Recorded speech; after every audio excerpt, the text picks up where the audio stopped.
Hello, welcome back to Café Hope.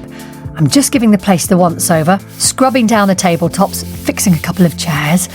Even though we're a virtual cafe, we're all about breathing new life into old things. And hopefully the stories we bring you are a breath of fresh air too.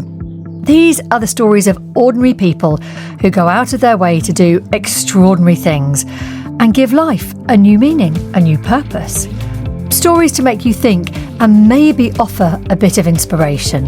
And our guest today was inspired to get in touch with the Café Hope team. She wanted to tell us about how her community took control when one of their vital local resources was taken from them. And she's just about to come in.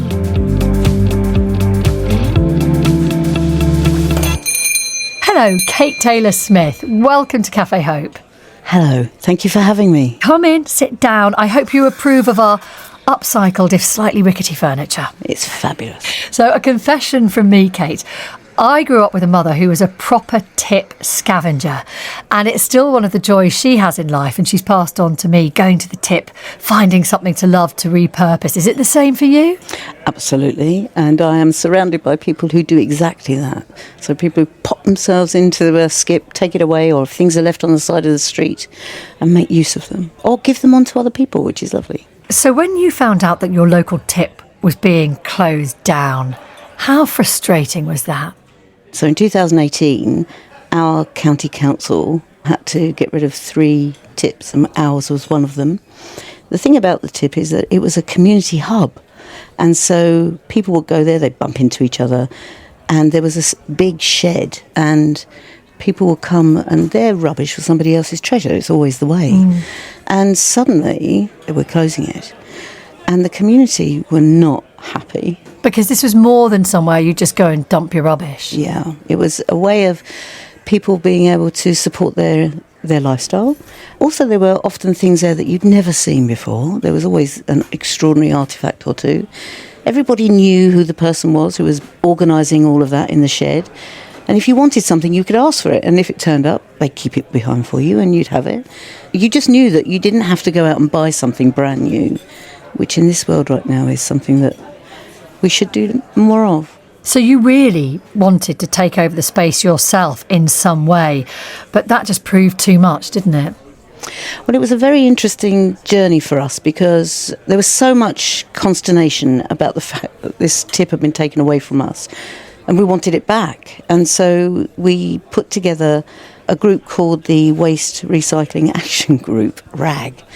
And that required us to understand every level of authority that was involved in this, to start networking, to start talking to people. And we did a survey ourselves to ask people, do you want this? Do you really want this? And it went to every household.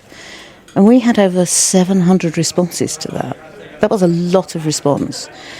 And then we were told, well, actually, if you really want to be clear that the community wants it, then you're going to have to work with the authorities to do that. So then we commissioned a separate survey via the authorities, and they went and asked questions that we didn't ask. They were totally independent questions, and it came back the same.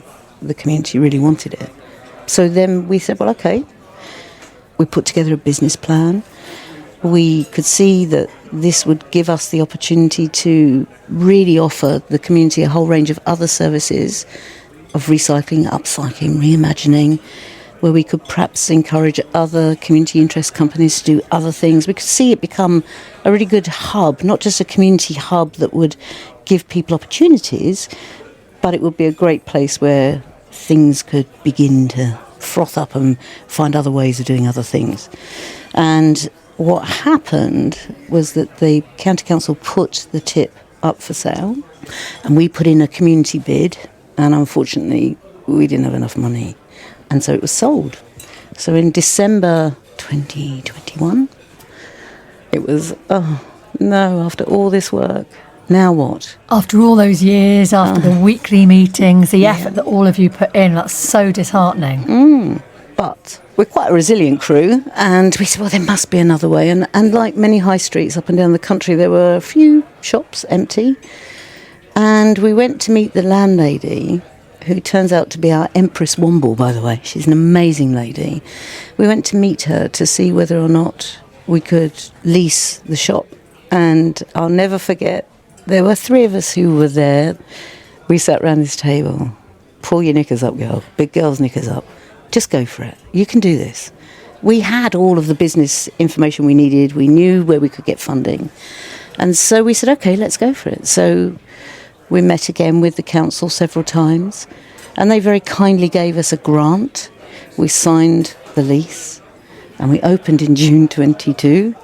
We had people put up shelves for us, painted for us, gave us things.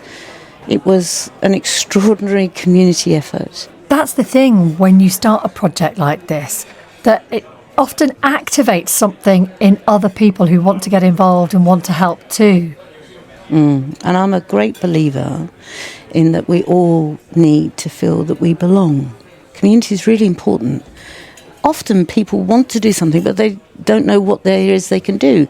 And from what I understand, Kate, this is a real treasure trove. It's an Aladdin's cave, so you'll go in and find everything from clothing to, I think there's a denim bar there, you've got jewellery, makeup, bed linen, electrical items, children's toys, all of this stuff. But what is it that makes it unique to any other charity shop that you might see on the high street? Well, this is about our community. This is a shop where we raise money through the sale of the donations, and that money then goes back into the community, so we support other initiatives in the village. Tell us a bit more about them. What kind of organisations are you helping? Last year we put together a fund of £10,000 sponsorship, where anyone could apply for up to £1,000 for an initiative that would fit with the vision that we have and the criteria that we've set for the shop. And our criteria is to reduce waste, reimagine things, reuse resources, and find other avenues for that resource to go to. We gave monies to the Friends of the River Medway, which is a group that's working on cleaning and looking after the part of our river in the River Medway. We also gave some money to some artists to do an interactive art project at our Forest Row Festival. So everyone can interact with recycled products that they can turn into a sculpture. What kind of impact do you think this has all had on your friends and neighbours and the wider community there? People go in there, they know that they can give all of their things that they don't want anymore, knowing that the money goes back into the community. It's created a family, a Second Life family. We have this team of incredible people of every age, and they come in, some will sort, others will help hang things up, others will serve behind the till. But whenever you walk into that shop, you get this wonderful, hi! We have some of the people in the village who come in and sing on a Thursday morning, I hear. They come in and they sing along. It's become a hub of information, like the old post office would have been, I guess, in days gone by. It's another sense of belonging. The project has really grown. You've got managers, you've got a whole army of volunteers. Is it a bit like running your own business on the side? And how do you cope with that sort of workload? You know, when you love something, you don't really calculate it. And it just works, and we are a great team. We just are passionate about the resilience of our community because we're living in crazy times right now, and we've got to do it ourselves, and that's okay. And I'm part of that community too. We do the governance, so we'll meet with the team, and any issues or hurdles that they've got, they're self-sustaining in the way that they run the shop. It's their choices, what they want to do. They're the ones who work on there every day. And what we do is try and take away the problems and the issues, and one of which, of course, is always storage. The amount of donations we get, which we are so grateful for. In March, we received something like 3,500 kilos of donations. Wow. Well, it's a problem you want to have, even if it is a real challenge as well. Do you think there's still a stigma around second-hand, around recycled products? No, we are seeing... Gosh, we have a lot of our young people coming in who basically want just to buy second-hand clothes. They don't want to buy new. But it's the same for lots of people who come in. Why wouldn't you? We've had a voice note from Anna, who I think is one of your regular customers. Just have a listen to this. Hello. Second Life really feels like some kind of third space that's available for us. It's not work, it's not the normal supermarket, it's not school. It is a place where we can go and inevitably meet other people. We know in the village you always get the chance to have a little chat. You get a huge sense of pride going in there and seeing stuff that you might have donated on its way to going back around. It is just an absolutely lovely, lovely thing to have in your community. Well done, Second Life. We love you. Now, how lovely is it to get feedback like that, and how much does it make all the hard work worthwhile? It's actually really quite amazing, the amount of joy it brings to all of us that it's happening and that people are coming in and using it, and it's helping their lives. It's helping the way in which they can manage their budgets, or whether they're finding something for a festival or that extra special thing that would have been either put in the dump or incinerated. What's the best thing you've ever picked up from your own shop then? Gosh, wow. This is going to sound ridiculous. Just before Christmas, we had this really old, retro, ugly it looked. It was Bing Crosby, this model that you would switch on and it would sing a song on a mic. It doesn't work, so I'm going to pop it to the local repair cafe one day. But I just fell in love with it. And it's in my lounge and it's ridiculous, but I love it.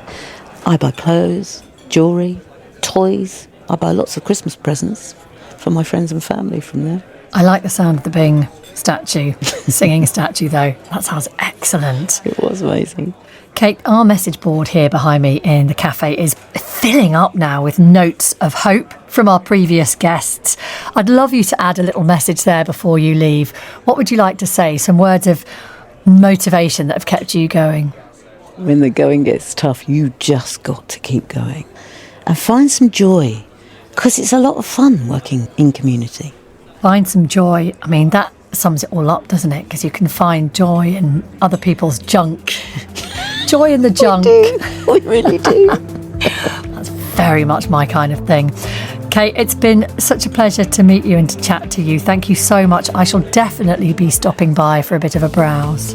We'll give you a cup of tea. How about that? Can you get me a new basket for my cat here in the cafe? Yes, I can actually. Thank you so much for all your responses to Café Hope. It's honestly been a privilege to share such a range of stories with you, from a nature guardian to a mother overcoming grief to pursuers of lost pets. I know many of you have laughed and cried and been inspired along the way.